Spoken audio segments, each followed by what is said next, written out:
Hello everyone, welcome back to this channel. आज की इस वीडियो में मैं आपके साथ क्लास 1 के बच्चों के लिए हिंदी का टेस्ट पेपर शेयर करने जा रही हूँ। जैसे कि बच्चों के टर्म 2 के एग्जाम स्टार्ट हो गए हैं, तो आप इस तरह से बच्चों को हिंदी का सैम्पल पेपर वर्कशीट बना के दे सकते हैं और घर पे प्रैक्टिस करवा सकते हैं। वीडियो को पूरा एंड तक देखें। वीडियो अगर आपको हेल्पफुल लगे, अच्छा लगे, तो प्लीज इस वीडियो को लाइक करें। चैनल पे अगर आप नए हैं तो सब्सक्राइब करके वीडियो पेरेंट्स के साथ शेयर जरूर करें। तो ये है पहला प्रश्न। यहाँ लिखा है, नीचे दिए गए स्वर की मात्राओं को लिखें और उनसे एक एक शब्द बनाइए। यहाँ पे बच्चों को मैंने कुछ स्वर लिख के दिए हैं। अब इन स्वर के बच्चों को मात्राएं लिखनी है कि हर एक स्वर के कौन कौन सी मात्राएं होती हैं, वो दिए गए बॉक्स में लिखना है और उन मात्राओं को यूज करके बच्चों को एक एक शब्द बनाना है। तो बच्चों को क्लास 1 में मात्राएं सिखाई जाती हैं, तो बच्चों को अभी तक आपके बच्चों को जहां तक मात्रा सिखाई गई है उससे रिलेटेड आप इस तरह के क्वेश्चंस दे सकते हैं। जैसे यहाँ पे ये छोटी यू है, तो छोटी यू की मात्रा कैसे लिखते हैं, कुछ इस तरह से छोटी यू की मात्रा होती है। तो बच्चों को ऊ की मात्रा यहाँ लिखना है और उससे जुड़ा हुआ एक शब्द बनाना है। जैसे क ऊ की मात्रा कु ल कुल। उसी तरह से यहाँ पे है ए, तो ए की मात्रा कैसे लिखते हैं, कुछ इस तरह से लिखा जाता है ए की मात्रा, और इससे हम एक शब्द बनाएंगे जैसे क के साथ ए की मात्रा के ला, केला। उसी तरह से नेक्स्ट है बड़ी ई की मात्रा, तो बड़ी ई की मात्रा पीछे की तरफ से होती है कुछ इस तरह से, और इससे एक शब्द बनाएंगे जैसे प, बड़ी की मात्रा पी, ला, पीला। उसी तरह से नेक्स्ट है ओ की मात्रा लिखना है बच्चे को यहाँ पे, तो जैसे बच्चे ने यहाँ पे ओ की मात्रा लिखा और उससे एक शब्द बनाएंगे जैसे कौवा। उसी तरह से ये है अ की मात्रा ऐसे होता है और इससे एक शब्द बनाना है जैसे प ल, पल। तो इस तरह से बच्चों को आप भी कुछ मात्राएं से रिलेटेड शब्द लिखने के लिए दें, जिससे कि बच्चों को मात्राओं और उससे जुड़े हुए शब्दों की प्रैक्टिस बनी रहे। ये है दूसरा प्रश्न। यहाँ लिखा है, री की मात्रा वाले शब्दों पर गोला करें। यहाँ पे बच्चों को कुछ शब्द लिखे गए हैं। इन शब्दों में से बच्चों को वो शब्दों को गोला करना है जो कि री की मात्रा जिसमें यूज किया गया है, यानी कि जिसमें री की मात्रा का प्रयोग हुआ है। जैसे यहाँ पे पेड़ है, तो पेड़ में री की मात्रा का यूज नहीं है। इसी तरह से यहाँ पे क्या लिखा है, तृण, तो तृण में त के साथ री की मात्रा जुड़ा हुआ है, तो ये री की मात्रा है, इसीलिए इसे हम गोला करेंगे। ये री की मात्रा वाला शब्द है। उसी तरह से कृषि, कृषि भी री की मात्रा वाला शब्द है, इसे भी गोला करना है। सीता, सीता में री की मात्रा नहीं है। वृत्त, वृत्त में री की मात्रा का यूज हुआ है, तो इसे भी गोला करना है। आटा में री की मात्रा नहीं है। ऋण, ऋण में री है लेकिन री की मात्रा नहीं है, तो इसे भी गोला नहीं करना है। कृषक, कृषक में री की मात्रा का प्रयोग हुआ है, तो इसे भी गोला करना है। तो इस तरह के क्वेश्चन भी बच्चों को दिए जाते हैं। कोई भी बच्चों को स्वर से रिलेटेड कुछ मात्राएं दे दी जाएंगी और उसमें से बच्चों को उस स्वर से जुड़ा हुआ जो मात्रा वाला शब्द है उसे बच्चों को ढूंढने के लिए या गोला करने के लिए दिया जाता है। तो आप इस तरह से भी बच्चों को घर पे प्रैक्टिस करा सकते हैं। ये है तीसरा प्रश्न। यहाँ लिखा है, रंगों के नाम लिखो। यहाँ पे बच्चों को कुछ रंग दिए गए हैं जिनके बच्चों को नाम लिखने हैं। जैसे ये कौन सा रंग है, ये है भूरा, तो यहाँ लिखना है भूरा। उसी तरह से ये कौन सा रंग है, ये है हरा, तो यहाँ लिखेंगे हरा। उसी तरह से ये कौन सा रंग है, ये है नारंगी, तो नारंगी लिखना है बच्चों को। और उसी तरह से नेक्स्ट है गुलाबी, तो यहाँ लिखेंगे गुलाबी, गुलाबी। तो इस तरह से बच्चों को रंगों के नाम सिखाए जाते हैं, साथ ही लिखना भी सिखाया जाता है। तो इस तरह से भी बच्चों को रंगों से रिलेटेड भी क्वेश्चंस दिए जाते हैं, तो आप इस तरह से घर पे बच्चों को जरूर प्रैक्टिस करवाएं। ये है चौथा प्रश्न। यहाँ लिखा है, चित्रों को पहचान कर उनके नाम लिखो। यहाँ पे बच्चों को कुछ चित्र बना के दिए गए हैं। अब इन चित्रों को बच्चों को पहचानना है कि इसे हम क्या कहते हैं और उनके जो नाम है वो दिए गए जगह पे लिखना है। जैसे ये कौन सा चित्र है, इसे हम कहते हैं फूल, तो यहाँ लिखना है फूल। उसी तरह से ये किस चीज का चित्र है, ये है घड़ी, तो यहाँ लिखेंगे घड़ी। उसी तरह से ये किस चीज का चित्र है, इसे कहते हैं गिलास, तो यहाँ लिखना है गिलास। उसी तरह से ये किस चीज का चित्र है, ये है एक कार, तो यहाँ लिखेंगे कार। उसी तरह से ये है मछली, तो यहाँ लिखना है मछली। और सेम वे ये है पेड़। तो इस तरह से बच्चों को कुछ चित्र बना के उनके नाम लिखने के लिए दिए जाते हैं। जब बच्चों को क्लास 1 में पढ़ाया जाता है मात्रा या शब्द, तो बच्चों को चित्रों के द्वारा ही पढ़ाया जाता है। तो बच्चों को इस तरह के क्वेश्चन जरूर दिए जाते हैं जिसमें बच्चों को चित्र देख के उनके नाम लिखने होते हैं, उन्हें पहचानना होता है। तो आप इस तरह से बच्चों को घर पे प्रैक्टिस करवा सकते हैं। ये है पांचवा प्रश्न। यहाँ लिखा है, इनके समान लय वाले शब्द लिखो। यहाँ पे बच्चों को कुछ शब्द लिखे गए हैं, इनके बच्चों को समान लय वाले शब्द लिखने। जैसे इंग्लिश में बच्चों को राइमिंग वर्ड पढ़ाया जाता है, सेम उसी तरह से हिंदी में बच्चों को समान लय वाले शब्द को पढ़ाया जाता है। जैसे कि यहाँ पे पहला है खेल, तो खेल से जुड़ा हुआ जो उसका जो सेम आवाज है, यानी कि सेम साउंड वाला शब्द बच्चे को लिखना है। जैसे खेल के साथ बच्चे क्या लिख सकते हैं, बेल। उसी तरह से रात, रात का समान लय वाला शब्द क्या हो सकता है, बात। सेम वे आम, काम। उसी तरह से मेला, मेला के साथ क्या सामान वाला शब्द हो सकता है? केला। सेम वे हवेली, हवेली के साथ जलेबी। उसी तरह से इधर, इधर के साथ समान शब्द हो सकता है उधर। तो इस तरह से बच्चों को समान लय वाले शब्दों को लिखना है। आप इस तरह के जो शब्द होते हैं ये बच्चों को जरूर दे प्रैक्टिस के लिए। अब ये है छठा प्रश्न। यहाँ लिखा है अक्षरों को सही क्रम में लगाकर सही शब्द लिखो। यहाँ पे बच्चों को कुछ शब्द दिए गए हैं जिनके जो अक्षर है वो इधर उधर करके दिए गए हैं। बच्चों को इसे सही क्रम में लगाकर एक सही शब्द बनाना है और दिए गए जगह पे लिखना है। जैसे यहाँ पे पहला देखते हैं, ये है नवभ। तो अगर इसे हम साथ में बोलेंगे नवभ तो इसका कोई मतलब नहीं बनता, यानी कि ये सही क्रम में नहीं लिखा हुआ है। तो इसे बच्चे को सही क्रम में लिखना है। जैसे क्या लिख सकते हैं? भवन, भवन, भवन यानी कि घर। तो ये सही क्रम में हो गया और इसका मतलब भी सही होता है, इसीलिए ये सही शब्द हो गया। उसी तरह से यहाँ पे नेक्स्ट है बट। तो इसे हम सही क्रम में लिखेंगे तो बन जाएगा टब, टब। उसी तरह से नेक्स्ट है रजगा। तो रजगा को अगर हम सही क्रम में लिखेंगे तो क्या बनेगा? गाजर, गाजर। उसी तरह से नेक्स्ट है ली ई म। तो इसे सही क्रम में लिखेंगे बनेगा इमली, इमली। उसी तरह से नेक्स्ट है सरकत, सरकत। तो इसे सही क्रम में लिखेंगे तो बनेगा कसरत, कसरत। उसी तरह से नेक्स्ट है म आमा।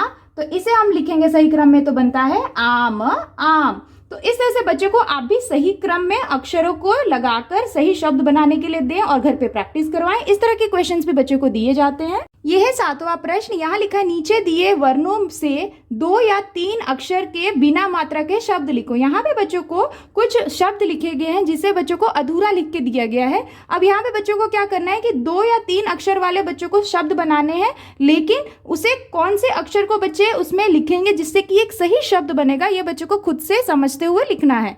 जैसे यहाँ पे पहला देखते हैं, यहाँ पे लिखा है डैश स।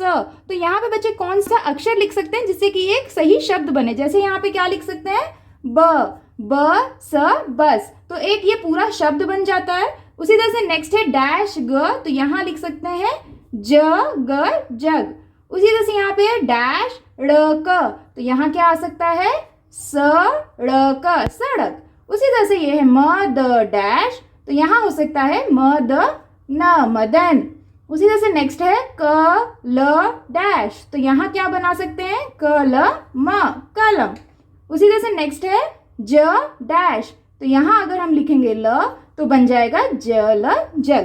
तो इस तरह से भी बच्चों को जब बिना मात्रा वाले शब्दों को सिखाया जाता है तो इस तरह के क्वेश्चंस दिए जाते हैं। आप इस तरह से भी बच्चों को प्रैक्टिस जरूर कराएं। ये है आठवां प्रश्न। यहाँ लिखा है दिए गए अक्षरों में मात्राएं लगाकर लिखिए। यहाँ पे बच्चों को कुछ अक्षर दिए गए हैं और यहाँ पे बच्चों को कुछ मात्राएं दी गई हैं। बच्चों को हर एक अक्षर के साथ इन मात्राओं को जोड़ना है और जगह पे लिखना है। जैसे यहाँ पे देखिए ख है और ये है आ की मात्रा। तो इसे हम कैसे लिखेंगे? ख के साथ आ की मात्रा जोड़ेगा बनता है खा। उसी तरह से ये कौन सी मात्रा है? ये छोटी ई। तो यहाँ पे बच्चे को ख के साथ ही छोटी ई की मात्रा जोड़ना है और ये बनता है खी। उसी तरह से ख के साथ हम बड़ी ई की मात्रा जोड़ेंगे तो बन जाएगा खी।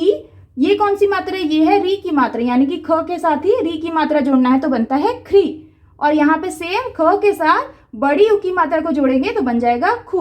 तो इसी तरह से बच्चों को हर एक अक्षर के साथ इन मात्राओं को जोड़ते हुए जगह पे लिखना है। तो इस तरह से बच्चों को सिखाया जाता है। जब बच्चों को मात्राएं सिखाई जाती हैं तो इस तरह से बच्चों को पढ़ना और लिखना सिखाया जाता है। तो बच्चे जब क्लास 1 में होते हैं तो बच्चों को इस तरह से 12 खाड़ी भी सिखाई जाती है। तो आप इस तरह से भी बच्चों को घर पे प्रैक्टिस जरूर कराएं। ये है 9वां प्रश्न। यहाँ लिखा है दिए गए शब्दों के एक और नाम लिखिए। यहाँ पे बच्चों को कुछ शब्द लिखे गए हैं जिनके बच्चों को एक और नाम लिखने हैं।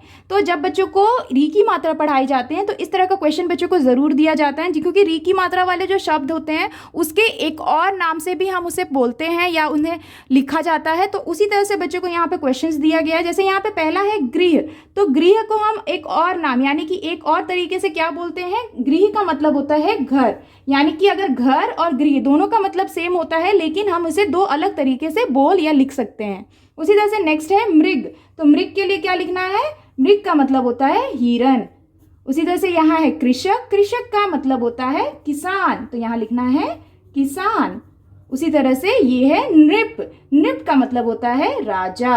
तो इस तरह से आप भी बच्चों को जब री की मात्रा पढ़ाते हैं तो आप इस तरह से बच्चों को जरूर दें। इस तरह के क्वेश्चंस बच्चों को जरूर दी जाती हैं जब बच्चों को री की मात्रा पढ़ाई जाती है, तो आप इस तरह से बच्चों को प्रैक्टिस करवा सकते हैं। ये है 10वां प्रश्न। यहाँ लिखा है सही शब्द चुनकर वाक्य पूरा करें। यहाँ पे बच्चों को कुछ वाक्य दिए गए हैं जिसके बच्चों को रिक्त स्थान को दिए गए यहाँ पे जो शब्द है उसमें से चुनकर बच्चों को रिक्त स्थान को भरना है और वाक्यों को पूरा करना है। जैसे यहाँ पे पहला है मनन डैश आ, तो यहाँ पे से बच्चों को ढूंढना है कि इधर पे क्या आएगा, तो मनन इधर आ, तो यहाँ लिखना है मनन इधर आ। उसी तरह से नेक्स्ट है डैश तक चल, तो कहाँ तक चल, उपवन, तो यहाँ लिखेंगे उपवन तक चल। नेक्स्ट है टहल और डैश कर, तो क्या कर, कसरत, तो यहाँ लिखेंगे टहल और कसरत कर। उसी तरह से नेक्स्ट है डैश मत बन, क्या मत बन, नटखट मत बन। उसी तरह से नेक्स्ट है डैश मत पकड़, क्या नहीं पकड़, बत्तख, तो यहाँ लिखना है बत्तख मत पकड़। तो इस तरह से बच्चों को क्वेश्चंस दिए जाते हैं जिसमें बच्चों को रिक्त स्थान देते हुए बच्चों को वाक्यों को पूरा करने के लिए दिया जाता है। बच्चों को शब्दों को चुनना होता है या फिर इसी क्वेश्चन को बच्चों को चित्रों बना के दिए जाते हैं जिससे बच्चों को चित्रों को पहचान कर और वाक्यों को पूरा करने के लिए दिया जाता है। तो दोनों ही तरीके से आप बच्चों को जरूर घर पे प्रैक्टिस करवाएं। यहाँ है 11वां प्रश्न। यहाँ लिखा है एक शब्द के अनेक शब्द लिखें। यहाँ पे बच्चों को कुछ शब्द लिखे गए हैं जिनके बच्चों को अनेक शब्द लिखने हैं। यानी कि यहाँ पे जैसे पहला है मुर्गा, मुर्गा अगर एक मुर्गा होता है तो हम उसे मुर्गा कहते हैं, लेकिन अगर एक से ज्यादा हो तो उसे हम क्या कहेंगे, मुर्गे, तो यहाँ लिखना है मुर्गे, मुर्गे। उसी तरह से नेक्स्ट है केला, एक केला को हम केला कहते हैं, एक से ज्यादा यानी कि अनेक केला क्या कहेंगे उसे, केले, तो यहाँ लिखेंगे केले। उसी तरह से लड़का, लड़का का अनेक शब्द क्या हो जाएगा, लड़के। उसी तरह से नेक्स्ट है नेवला, नेवला का अनेक शब्द हो जाएगा नेवले। उसी तरह से बगुला, बगुला का अनेक शब्द हो जाता है बगुले, तो यहाँ लिखेंगे बगुले। उसी तरह से नेक्स्ट है झूला, झूला का अनेक शब्द हो जाएगा झूले। तो इस तरह से बच्चों को एक के अनेक शब्द बच्चों को लिखना और पढ़ना सिखाया जाता है। तो इस तरह के क्वेश्चंस भी दिए जाते हैं, आप इस तरह से बच्चों को घर पे प्रैक्टिस करवा सकते हैं। ये है 12वां प्रश्न। यहाँ लिखा है दिए गए शब्दों के लिंग बदलो। यहाँ पे बच्चों को कुछ शब्द दिए गए हैं जिनके बच्चों को शब्दों के लिंग को बदलना है और सही शब्द को सही जगह पे लिखना है। बच्चों को स्त्रीलिंग और पुल्लिंग क्लास 1 में पढ़ाया जाता है हिंदी में, उसी से रिलेटेड ये क्वेश्चंस दिए गए हैं। जैसे यहाँ पे पहला है बेटा, तो बेटा क्या है, पुल्लिंग शब्द है, तो इसको अगर हम स्त्रीलिंग में बदलेंगे तो क्या बन जाएगा, बेटी। उसी तरह से नेक्स्ट है आदमी, आदमी अगेन पुल्लिंग शब्द है, तो इसे अगर स्त्रीलिंग में बदलेंगे तो बनता है औरत, तो यहाँ लिखेंगे औरत। उसी तरह से भाई, भाई का स्त्रीलिंग क्या हो जाएगा, बहन। उसी तरह से पिता, पिता पुल्लिंग शब्द है, इसका स्त्रीलिंग हो जाएगा माता। उसी तरह से चाचा, चाचा का स्त्रीलिंग हो जाएगा चाची। सेम वे दादा, दादी।